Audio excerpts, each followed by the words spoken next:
Welcome to Life Lessons in Law with Lashonda. I'm your host, Lashonda Counsel Rogers.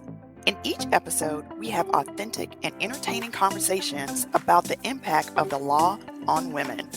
You can find this show on my website, www.thecounselfirm.com, and on YouTube, LinkedIn, Facebook, Apple Podcasts, Spotify, and more. Now, please join me in Life Lessons in Law with Lashonda. Hello, everyone, and welcome back to another episode of Life Lessons in Law with Lashonda. And, I always say that our guests are extra special, but this guest is extra, extra special to me.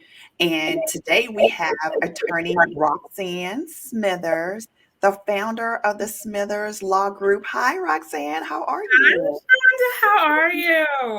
I am fantastic, fantastic. So, you know what?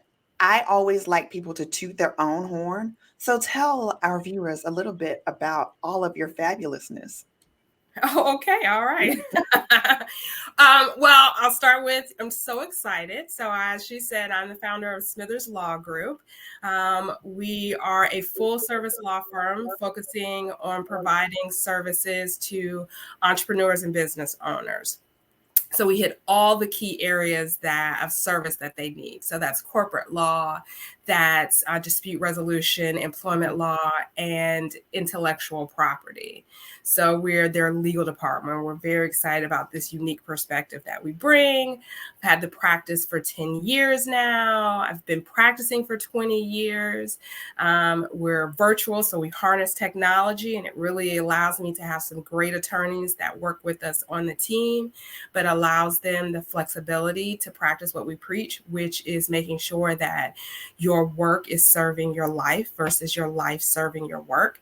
And that's something that's very important to me in my personal journey as an attorney and as a business owner. And I want to make that available for the team that I work with. So that's something that's very big for us. We're excited about that. Oh, good, good. Yeah. And one thing that really sticks out for me, Roxann, is you have always been cutting edge when it comes to businesses, business strategy, because before working remote and doing remote work was even popular, you were the queen of remote working. And I remember saying to myself, there is no doggone way I would be able to run a business remotely, but you have been successfully doing it for years. And you've just always been, like I said, ahead of the curve. And I think that is such a benefit to your clients because you're so forward thinking. Because who would have thought that we would live in this super remote world of remote workers? But when I say who, you, because you built just a conglomerate based remotely. So that is so amazing. And that's just a testament to how you've done wonderful things for yourself and the wonderful things do you do for your clients.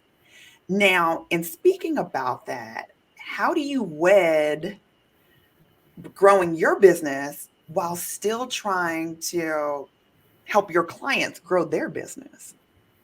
Absolutely. I will say first, necessity is the mother of invention. And so when we originally started this practice, and we've gone through a couple of transitions. As I started with two other partners, we started this business, and we were virtual then, and we were managing and utilizing technology. And one partner was really splitting her time outside of the state, and then moved to two partners and added other people to the team. Our thoughts were really one that we wanted to keep our costs down. We wanted to keep our initial startup costs and our overhead down. And we thought, we'll do it for a year, we'll meddle along, and then we'll get the traditional stereotypical law firm space. And a year passed, and we're like, we really like this. And 2 years passed, and we really like this. So we decided that, well, instead of it being some sort of temporary stopgap, this is our personality. It fits our goals in terms of our life and our balance. And we're also able to provide services. Now, initially, we kind of had to convince people that we were a legitimate firm by being virtual. People didn't understand what that meant. They're like, wait, you're doing everything through video conference. Now everyone understands it. But yeah, we were ahead of the curve and decided that it really was a system that worked for us. And I kind of try to bring that same advice to clients. I think a lot of times we work with a lot of both established businesses, but also a lot of people who are new and who have an idea or who are a startup. And a lot of people want to jump out and make a really flashy beginning. They want to, the proverbial keep up with the Joneses. Well, this business is doing this, or I want to have a conglomerate, I want to have a holding company, and I want to do this and this and this. And I always remind people that you have to crawl first, crawl, then walk, then run. And those big businesses, those big operations that you see, they did not start off that way. Some of our largest corporations have started as very small operations out of someone's garage, out of someone's home. And then over time, they've built up. And so I try to tell clients that, one, to be patient, to understand the cost of starting a business. First thing I tell them is you have to set up a startup budget. You have to sit down and you have to understand your numbers. Now, this is coming from a liberal arts major. Like, our goal is to avoid numbers, right? The joke is that you go to law school because you're afraid of blood and you're afraid of numbers. So you go to law school. Sure. But as a business owner, I really have had to become like the converted disciple of this and remind people you have to sit down and you have to have at least some framework of what it's going to cost to start up your business, all of those initial expenses. And then you have to look at what it's going to cost to operate your business for at least a certain number of months without revenue, because the expenses come before the revenue. And people sometimes, unfortunately, think, well, I won't really have any bills until I start making money. No. The bills come first. And if you're laying a proper foundation for your business, those professional service bills are definitely going to come first. An accountant, an attorney, insurance. Those are things that you're going to have to pay to lay a strong and safe foundation for your business to start. And so those are the things that I try to help clients understand, that their dreams are certainly achievable, but let's lay a framework and a map for those dreams so that they become reality and that they don't just stay a dream. Good. No, I totally understand that concept, and it's about planning. And so let's talk about the person who has a 9 to 5, but then they have a little side gig. How would you advise someone in that situation transitioning out?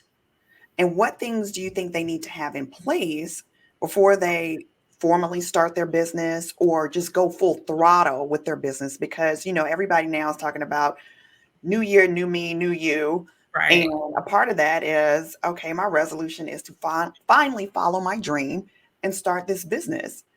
But they start the business, but they may not be in the business. Right. So how would you advise someone in that situation? There's excuse me, there's always this hustle, side hustle. Everyone's got a side hustle. How to turn my side hustle into my front hustle. And I think it is definitely wise to, if you can, have multiple streams of active or passive income. So that may just be investing.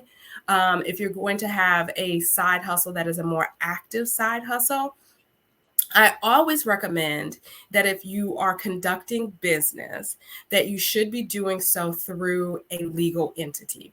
I know a lot of people maintain and conduct their side hustles just in their own name, and that is essentially a sole proprietorship.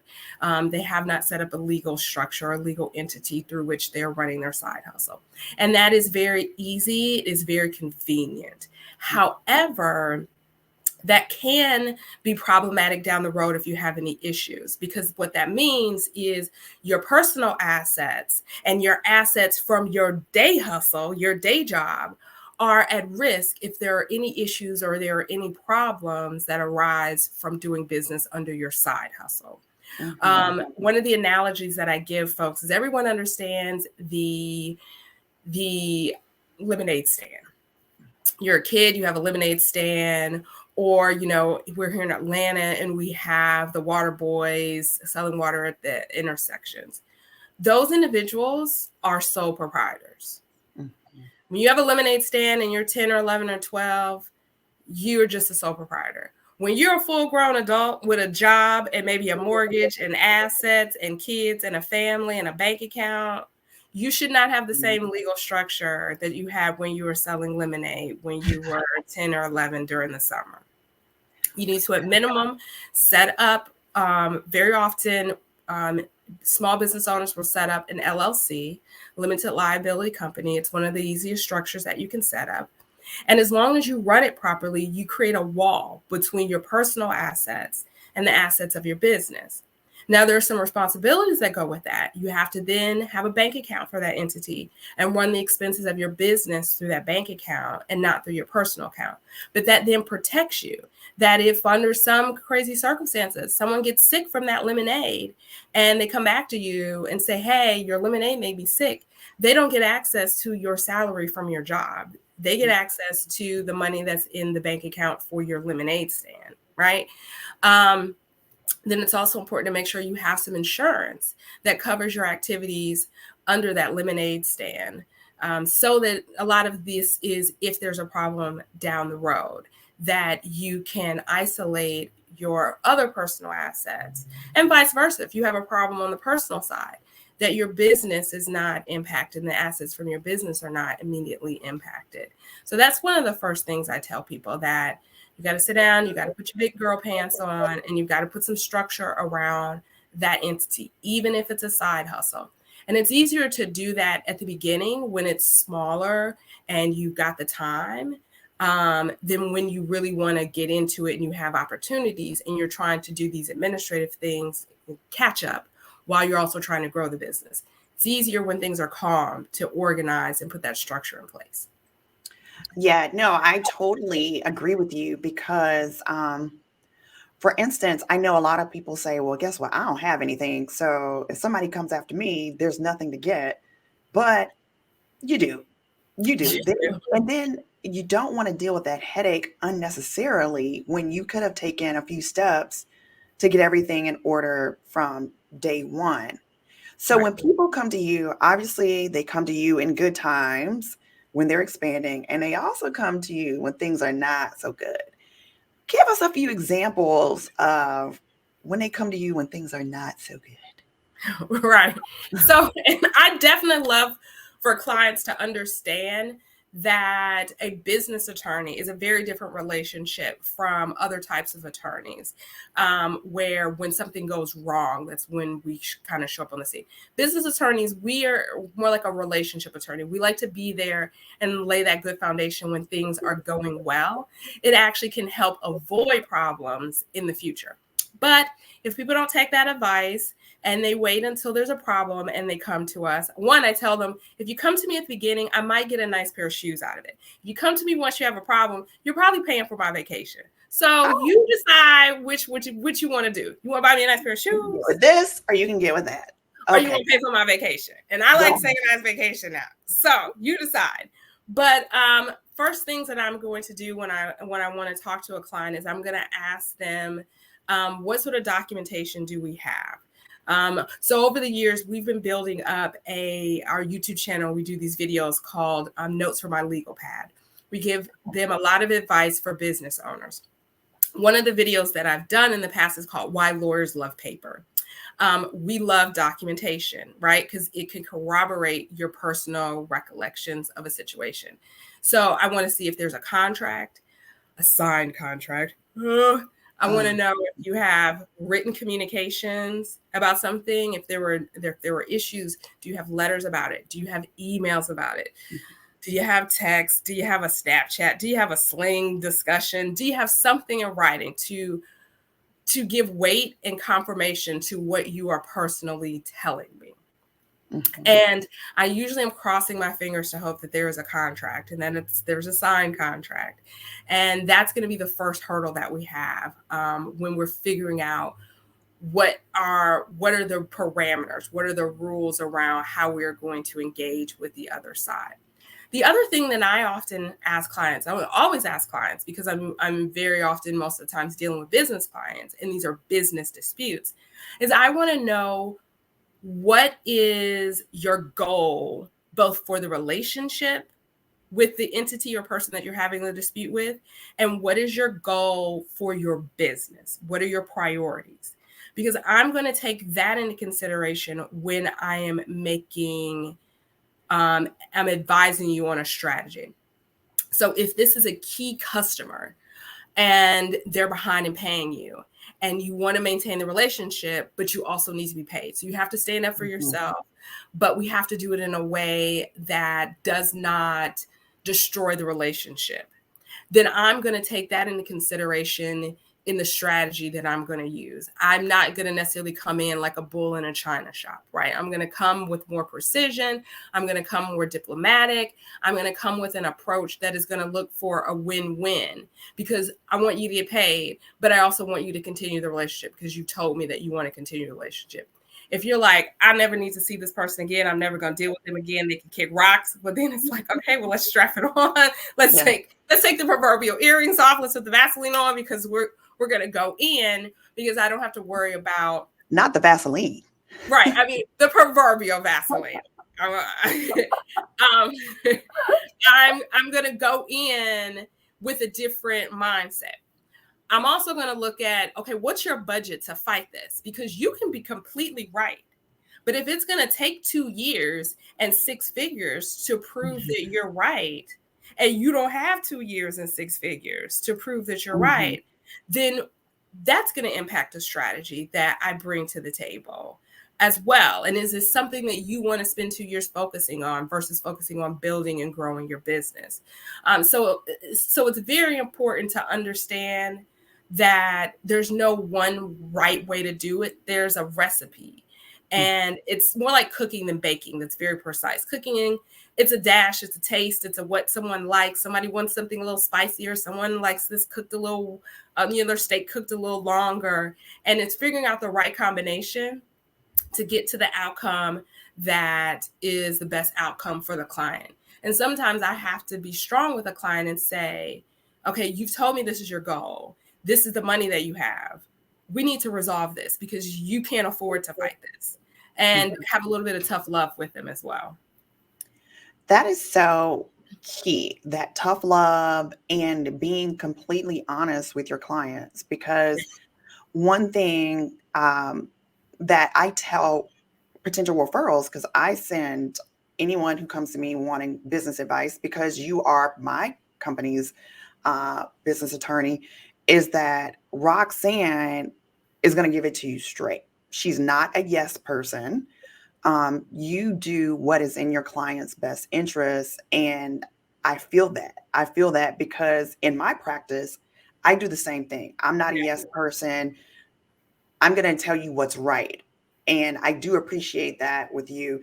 And one thing, I was laughing. There was a client that I sent your way, and I guess he saw you on the internet. And he's like, well, how long has she been practicing? And I told him, I said, look, do not let that youthful look fool you. Right, exactly. She's been in this for 20 years. She's worked for a large corporate law firm, Ivy League trained. Listen, Roxann is the truth. So don't fault her because she looks young, because I'm trying to keep it from cracking. Look, I'm trying to do my part. I'm trying to do my part for the people. I'll be like, I can't let it crack. I can't let us down. Well, yeah, but no, it's one of those things where I know I deal with it from time to time. People say, well, how old are you? I'm like, look at my experience. Look at my results. And you have the results to back it up. And you have the background and the resume that, I mean, is impeccable. There's none better. And I love when people underestimate me. I don't know about you, but I remember I was going into a deposition, and the guy, and I was in this like Michelle Obama power dress phase of life, where I would do like a really cute like A-line dress with maybe a cardigan and a wide belt. And I was all about my power dress and like a signature ring power dress. So I go into this deposition, and the guy that I'm deposing, he's the plaintiff. I represented the defense, and the case was just nonsense. And so, I'm prepared. I'm doing all this stuff, and I'm nice. I am perfectly nice. I will fillet you with a smile. I mean, that's my like specialty. For sure. And so he's being very condescending and very just like, he thinks he's flirting, like he's charming me. And I'm like, oh, bless your heart. And then we get into the deposition and I'm like nailing him. Mhm. And he's just like, you too pretty to be that mean. I just cracked up laughing because he came in and he assumed that I was going to just be a pushover, or because I was nice and I know how to interact with human beings, I have home training, that meant that I was not going to be tough. And I'm like, oh no, go ahead and underestimate me, because I just use that to my advantage. And that just cracks me up. I'm like, do it at your own peril. Go right ahead. It's so crazy. I have two quick examples about this, and then we're gonna get back to you. Um, I was about to do schedule a doctor deposition, and this attorney was like, "Oh, you're probably gonna come and try to work your black girl magic." And I was like, "Excuse me?" But he wasn't saying it in an intellectual way. It was Mm-hmm. more of a, "You're gonna more physical, whatever way." And I'm just like, "Are you crazy? Did you just say that?" And about 6 weeks ago, my receptionist had left the front of our office area, and I went to the restroom and I came back in, and there were these two people in our lobby. And so I noticed the receptionist wasn't there. So I greeted them and I said, "Oh, hello, how are you?" And this lady had the nerve to say, "Oh, you must be the office manager." And I looked at her and I was silent for a second. And I was like, "Oh, well, what makes you think that?" And she just kind of didn't say very much. And I Mm-hmm. said, "Well, no, actually, I'm the owner of this firm. How can I help you?" And she was just like, "Oh my goodness." And the person that was with her was just like, uh, "Please take foot out of your mouth." Can the Because, world swallow me down? Can the floor swallow me? and here's the kicker. These two people were coming and they had a box. They were bringing me a gift to thank me for sending their company so much business. Are you And kidding so me? I'm not kidding you. I'm not kidding you. And so Google immediately, people. Google people. Look people up. Do you so not look up people before you go and interact with them? and especially when you were coming to thank me for throwing business your way. I'm like, "Ma'am, we are a multi-million dollar company. What Company. company?" And I don't know if it was the way that I was dressed, but it doesn't matter. It doesn't matter. Yeah. It was one of those things that as minority women, we deal with, and it was so crazy, but you know what? I did get something good out of this. An hour later, the corporate head called me and said, "Hey, I have bought seats for the Falcons game. I want you and your family to be my guests." So I was like, I know what you're doing. So I was like, "Well, I'm not going to hold a grudge." And so I went and I ate and I drank and I acted a complete fool I eating and love it. drinking I because I was love like, it. "Okay, we're going to make this worth my while and my kids' while and Exactly. my husband's while." But it's just like, folks, we got to get this together. But Yeah. anyway, Yeah. but you kind of hit a nerve when you said that. And so I just Oh, kind of it wanted to happens. discuss I that. get the like, oh, when you're having a conversation with somebody and they're being genuinely curious Yeah. about you, that's fine. But when they're kind of trying to test you, and so then they're like, oh, well, so where'd you go to law school? And just tell them, just say, "Guess what? My name is Roxann Smithers. I'm Ivy League, baby." I don't even come that way. I don't come that way. Yeah. But when they Yeah. ask, I'm like, oh, I went to Columbia. And they're like, oh. And then they'll go, oh, well, okay, so where'd you go to college? And then I'm like, oh, Columbia. Yeah. I love it. And if they're genuine, and if they were genuinely making conversation, then they're just like, oh, that's great, blah, blah, blah, blah. But you can tell the people who are really trying to test you to see if you are good enough, or you belong, or you're this, or you're that. And I love it when they then get the little curdle in their toes. So they're like, oh, and I'm like, well, you can ask me where I went to high school too, because I went to boarding school. So, Right. like, where are we going with this? Yeah, Like, you're 100% thoroughbred. Come on, get it where together. are you But going? no, I love it because then when we show up and we kick tail, it's like, oh, shocking. But why? Right, Why was shocking? right, Why? Why? right. Why? Why? But Yeah, then, yes, I do love the underestimation. Okay, so back to you. So since we're on this, I want everybody to know that aside from this corporate lawyer you see, you have a cute little doggy. We share that in common that we yes, love dogs. yes. Where is your doggy today? Because I think you're at your home office. What is I the am, dog? of course, the only office. He came in here briefly. He has been my like constant companion this week because, as I was saying, the vid finally caught me. The vid caught me. I have been like the Matrix, avoiding him for 2 years, and so he has been with me constantly this week when I have just been in bed. And he strolled in here briefly, and then he turned around. I guess he saw that I was talking, and he strolled back out. But that dog is he's the love of my life. Oh, so cute. He And I, has become the star of Zooms for oh people. yeah, oh yeah, oh yeah. It's so crazy. I can post a picture of myself. Okay, great. But let me post a picture of my dog. It's like, oh, look at that dog. I'm like, Yes. You can never get enough of them. They're so freaking cute. And yes. he's just ridiculous. He just does the cutest things, or he's just sitting there doing nothing and he's just cute. And he's so spoiled. He's absolutely spoiled. His name is Mm, Owen. He's a rescue. He's 12. I can't believe I have like an existential crisis about the fact that he's getting older. mm, And so I'm always like watching, I'm like, are you all right? What's happening? What's going on? yeah, And he's just like, yeah. just keep me and like leave me alone. So I he is get my it. boo. He is my boo. Yeah, and you know, I never understood until I got this dog because we got a COVID dog. I got beat down because I didn't want a dog. Because growing up, we had dogs, and but they were different dogs back in the day. Like there was no, I didn't know about PETA and the ethical treatment of dogs. And it's not that I didn't treat my dogs ethically, but they may have gone to the vet maybe once in their lifetime, Uh-huh.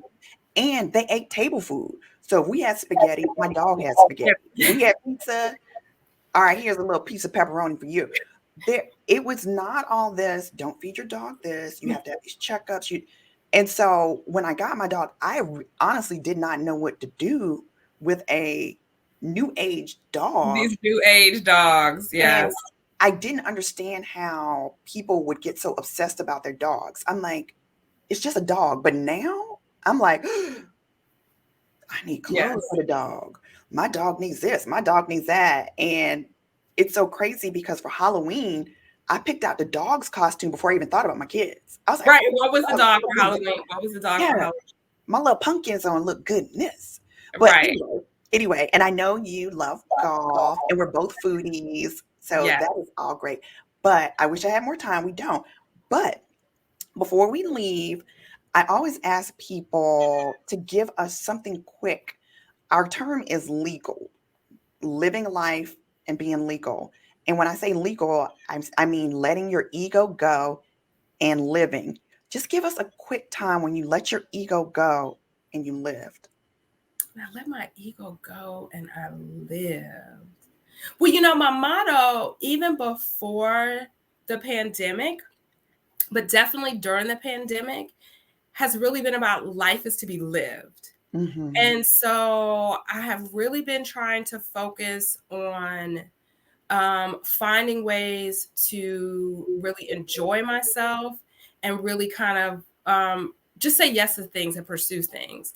So one of the fun things that I love to do is get friends together. I love going up to Blue Ridge, rent a house in Blue Ridge, rent a cabin. Really, it's a big mansion in the woods. My version of a cabin has like 5 like flat screen TVs and Oh, satellite, and a nice. hot tub and a fire Nice. pit. So it's not even a cabin. It's a Okay. cabin only in the most like it's made of wood. That is Oh, okay. That's it. and invite friends up and like and do that for a great stretch. And of course, Owen comes, so I got to get a cabin where the dog is allowed. Yeah. And I'll still work because I have Wi-Fi, and friends come up because everyone is working virtually. So first question people have is there Wi-Fi? And I'm like, of course there's Wi-Fi. Yeah. So we're all kind of finding that balance. And I think that's the key, is knowing that you can do good work. You can also take it easy on yourself, and really enjoy life. And so one of the ways I've been doing that is looking at our business, finding ways to support business owners. So we also this year, I want to just put this in there and launch our contract bank. Yes. Where we've set up these master contracts for creative entrepreneurs, because we know creatives, photographers, graphic designers, online influencers, really passionate about the thing that they do, aren't necessarily thinking about the business side of things. Mm-hmm. And we want to make sure that they have a good contract in place that's tailored to their industry, that they can simply download and they can utilize over and over again, and provide them with some protection if they're not ready to invest in a full-blown relationship with a business attorney, because everybody's not ready for that. So we have these stages of services. So our entry point is the contract bank. You go, there's a video explaining the contract, there's a flat fee, you get the contract and you can utilize it over and over again. If you want to talk to an attorney, we have consultations that you can do. You can get an hour with an attorney, just different ways to get to us and get some of those legal services. And then, of course, our YouTube channel, our notes from our legal pad, where we really try to give distilled information to entrepreneurs and business owners. We're really passionate about educating them and providing that as a service, even if they don't come on with us as a full-blown client, because not everybody's ready to do that. So we try to hit them at every stage of their business. So that's something that we're really excited about. It's new for me, launching a product and understanding that process. And we're in the midst of figuring that out and how to get the word out about it, but very excited about that. That's something where we're definitely investing in the future of the business, future of the firm. We're betting on myself, betting on ourselves. So really excited about it. Well, my goodness, there is no excuse not to have your business in order, everyone watching. So Roxann, how can the viewers find you? Yes, the easiest way, you can get to everything about us through our website, stulawgroup.com. You can catch us on Facebook, the Smithers Group, the Smithers Law Group. You can catch us on Instagram. You can catch us also on LinkedIn, and as well as our YouTube channel. But all roads will take you. You can get everywhere you need to go just hitting our website, stulawgroup.com. Well, I do appreciate you chatting with us. I wish we had more time. But everyone, you know how to find Roxann. You have no excuse. Okay. So head to our website, check out what she has going on. And until next time, you've been watching Life Lessons in Law with Lashonda. Take care. You've been tuning into Life Lessons in Law with Lashonda. In each episode, we have authentic and entertaining conversations about the impact of the law on women. I hope you'll join me each time. You can find this show on my website at www.thecounselfirm.com and on YouTube, LinkedIn, Facebook, Apple Podcasts, Spotify, and more. We appreciate your positive comments and reviews. And don't forget to share this show with others. I've been your host, Lashonda Counsel Rogers.